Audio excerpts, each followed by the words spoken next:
তাকে কারাগার করেছে এবং তারা বাড়িতে হাতুড়ি দিয়ে ভেঙে ভিতরে তাদের মূল উদ্দেশ্য ছিল নির্যাতন হত্যা করা। তাদের হত্যা করতে না পেরে এবং চতুর্মুখে আক্রমণ করেছে।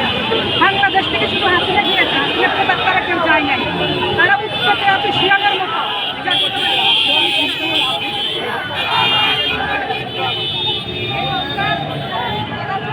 এরা সব আওয়ামী লীগের পেটুয়া বাহিনী। শেখ হাসিনার লেনকে আপনারা শুনেছেন, শেখ হাসিনা বলেছেন আমি তোমাদের পাশে আছি, আমি চলে আসবো। তার মানে কি তোমরা নির্বিচারে হত্যা করে